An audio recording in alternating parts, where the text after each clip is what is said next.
our back spots, very important.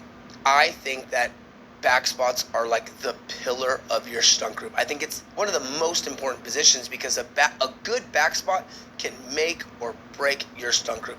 Kind of feel like they're the captain of the stunt group. Correct me if I'm wrong in the comments, but you know, they're always usually the ones that start the counts. They're always the ones that, you know, save the stunt when it's leaning left or right. They have, you know, the ability to, like, you know, go high to high and catch it and make it work. I think back spots are so important. You know, I always say, I compare it to football a lot because I like football. I say the Flyers like the quarterback, and the back spot is like the left tackle that protects the quarterback. They're there on the line. They say hut, and they're making sure nothing happens to the quarterback. And I feel like back spots are like that, where I feel like they're always saving lives, to be honest with you. I think Flyers get weird and jump off, and you see the back spot that goes over and just really saves it. Not saying that like the bases don't do that either, but you know, the back spot's just back there and kind of see it all happening. I honestly think it's extremely important, and we pick our Flyers first, and then we pick our back spots, and that's how we make stunt groups. So yeah.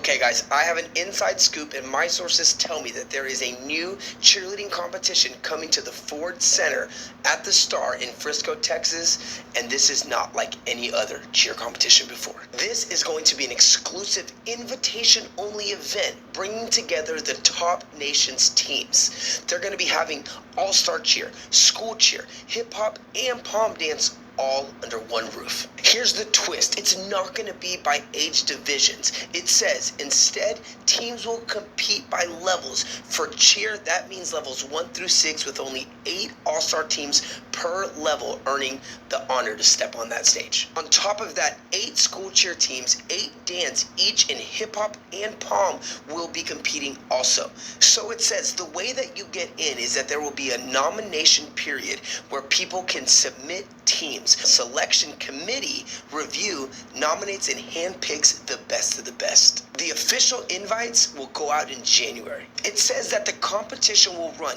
head-to-head bracket style until a champion is crowned in each category. Here's the kicker. Invited teams won't have to pay registration fees. This is like March Madness for cheerleading. They are promising that the energy is going to be electric. There's going to be professional MCs, a live DJ, a custom LED stage with synchronized lighting, and a full live stream broadcast.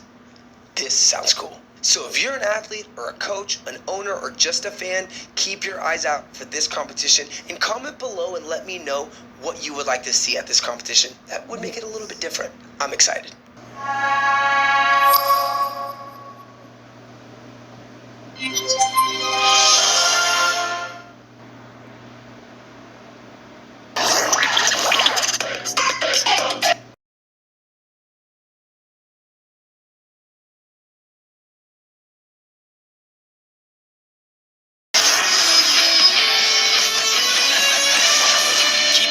What's a good question? How are stunt groups made? For us, I look at it this way. You make your stunt groups based off your flyers. We always pick our flyers first because we can only put up so many stunts based on how many flyers we have that are able to do the body positions and the elites and all that stuff. But then after that, you pick your back spot. So this is how we do it. I don't know how you do it. Comment if you do it differently. Pick our flyers first that have all the skills and can contribute to the rest of the routine, jumps, tumbling, things like that. Then we pick our back spots. Then we pick our bases and our other base. We try to make sure that they all have the skills, they all are qualified for level 3. Let's say it's a level 3 team. Then we move on to the next group.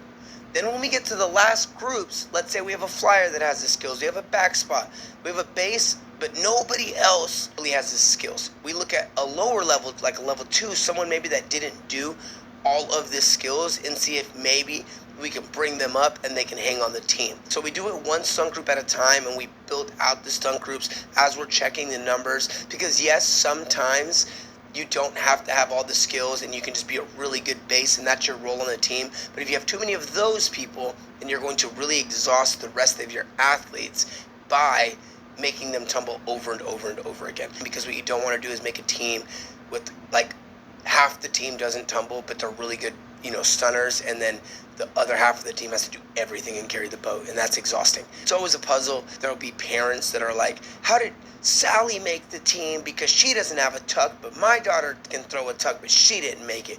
Well, Sally might have just been at the right place at the right time and fit in on the team because she was a really good base, and we didn't need any more tumblers because the rest of the team tumbled. Take a chill pill on your coaches. It's tricky, and it's a big puzzle piece, but we're just trying to make the best teams that we can and the best stunt groups.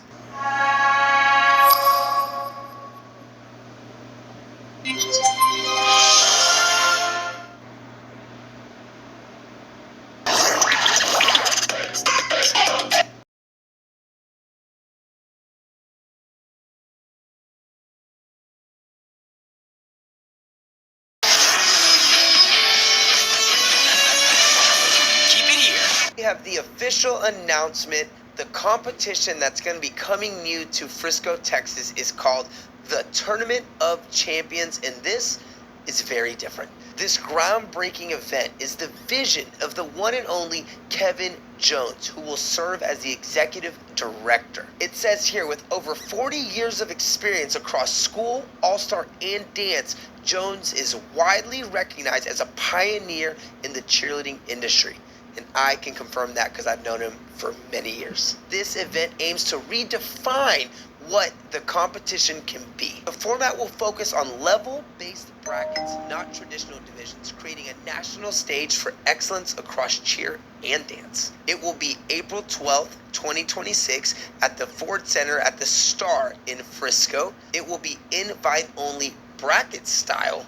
Divisions: all-star cheer, school cheer, all-star dance, hip-hop, school dance, pom. The nomination window opens soon. The final rosters will be announced in 2026. Remember, you have to be invited and you have to be nominated to go to this competition. From the athletes' introductions to final battles, it will be a bracket matchup, high-impact production, influenced appearances, and exclusive legacy inductions for teams who rise to the top. This sounds amazing. It's like the Emmys and cheerleading and the Super Bowl all mixed up in one. Cheer Daily says, according to Kevin Jones, this isn't about being the biggest. It's about being the most meaningful. We want athletes to feel seen, coaches to feel celebrated, and teams to walk away knowing they were part of something historic. I don't know about you guys, but this sounds like something you don't want to miss. It sounds really interesting, and I can't wait to see what teams get nominated. Let me know what you think in the comments, and is this something your gym would be interested in going to?